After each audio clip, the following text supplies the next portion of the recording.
নমস্কাৰ, মই সুদৰ্শন। অশান্ত অস্থিৰ বাংলাদেশ পৰিত্যাগ কৰি এতিয়া ভাৰত অভিমুখে বহুতো বাংলাদেশী আহিবলৈ ধৰিছে। ইতিমধ্যে ভাৰতৰ সীমান্তত ভিৰ কৰিছেহি হাজাৰ বিজাৰ বাংলাদেশীয়ে।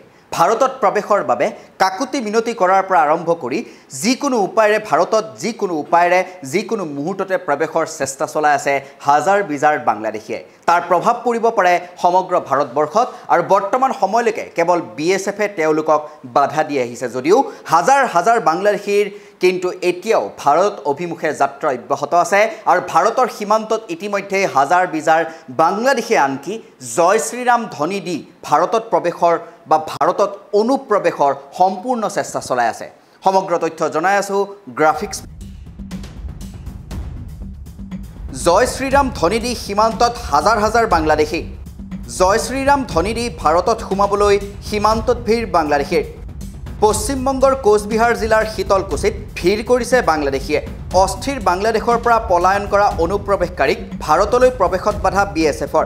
পশ্চিমবংগৰ জলপাইগুৰি জিলাৰ ধদ্ৰাৰপাৰাৰ সীমান্ততো অনুপ্ৰৱেশৰ চেষ্টা। অসমৰ সীমামূৰীয়া পশ্চিমবংগৰ বালাভূত ঝাউকুটিৰেও অনুপ্ৰৱেশৰ আশংকা। পশ্চিমবংগৰ বালাভূতৰ পৰা অসমলৈ কালাজানি নদীৰে অনুপ্ৰৱেশৰ আশংকা। বালাভূত ঝাউকুটিৰত উন্মুক্ত হৈ আছে ভাৰত বাংলা সীমান্ত। আৰু ইতিমধ্যে ভাৰত অভিমুখে যি হাজাৰ বিজাৰ বাংলাদেশী আহিছিল তেওঁলোক সীমান্তত ভিৰ কৰিছেহি। কিন্তু আটাইতকৈ গুৰুত্বপূৰ্ণ কথা আৰু আটাইতকৈ ভয় কৰিবলগীয়া কথা এয়াই যে এই মুহূৰ্ততো বিভিন্ন ঠাই যি ঠাইৰে অনুপ্ৰৱেশ কৰিব পাৰি ভাৰতবৰ্ষলৈ তেনেকুৱা বহুতো সীমান্তৰ পথ এতিয়াও উন্মুক্ত হৈ আছে, যিসমূহ পথেৰে হাজাৰ বিজাৰ বাংলাদেশী ভাৰতত প্ৰৱেশৰ আশংকা কৰা হৈছে। এই মুহূৰ্তত আমি আপোনালোকক জনাই আছোঁ সেই সমগ্ৰ তথ্য। আনকি জয় শ্ৰীৰাম ধ্বনি দি সীমান্তত ভিৰ কৰিছেহি হাজাৰ বিজাৰ বাংলাদেশীয়ে। জয় শ্ৰীৰাম ধ্বনি দি ভাৰতত সোমাবলৈ একেবাৰে ভিৰ কৰিছেহি বহুতো বাংলাদেশীয়ে আৰু অস্থিৰ এই যি অশান্ত জৰ্জৰ বাংলাদেশ তাৰ পৰা পৰিত্ৰাণ বিচাৰি মানুহে নিজৰ জীৱনৰ মায়াত এতিয়া ভাৰতবৰ্ষলৈ এনেদৰেই গতি কৰা দেখিবলৈ পোৱা গৈছে, যাক বৰ্তমান সময়লৈকে বাধা দি আছে বৰ্ডাৰ ছিকিউৰিটি ফ'ৰ্চ অৰ্থাৎ BSFে।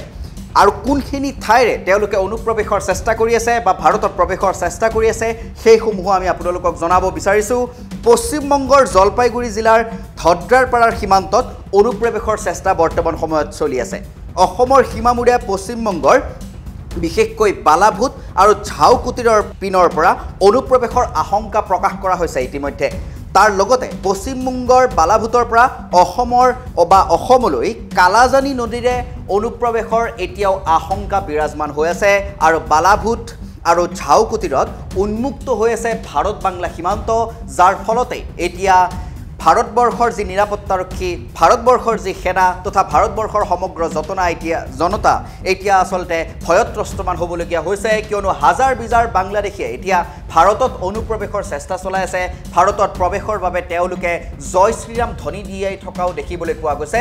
কিন্তু আশংকা প্ৰকাশ কৰা হৈছে যে এই যিসকল বাংলাদেশী ভাৰতলৈ আহিবলৈ চেষ্টা কৰিছে তেওঁলোক কেৱল নিজৰ জীৱনৰ বাবে বা কেৱল নিজৰ জীৱনৰ মায়াতেই নহয়, বৰং তাৰ মাজতে কুটাঘাত সংঘটিত কৰিব পৰাকেও কিছু সংখ্যক লোক তাৰ মাজত সোমাই থাকিব পাৰে, যাৰ ফলত হস্তম হৈ থাকিবলৈ ইতিমধ্যে কোৱা হৈছে ভাৰতীয় সেনাক আৰু বৰ্ডাৰ ছিকিউৰিটি ফ'ৰ্চে ইতিমধ্যে বাধা দি আহিছে এইসকল বাংলাদেশীক। কিন্তু আটাইতকৈ গুৰুত্বপূৰ্ণ কথা যে যিটো সীমান্ত অঞ্চল এতিয়াও উন্মুক্ত হৈ আছে, যে বালাভূত আৰু ঝাউকুটিৰ এই দুয়োটা অঞ্চলত ভাৰত আৰু বাংলা সীমান্ত আচলতে উন্মুক্ত হৈ থকা দেখিবলৈ পোৱা গৈছে, যাৰ ফলত আশংকা কৰা হৈছে যে বাংলাদেশীসকল সেই পথেৰে অসম তথা ভাৰতবৰ্ষলৈ অনুপ্ৰৱেশ কৰিব পাৰে, যাৰ বাবে এতিয়া চিন্তা প্ৰকাশ কৰা হৈছে।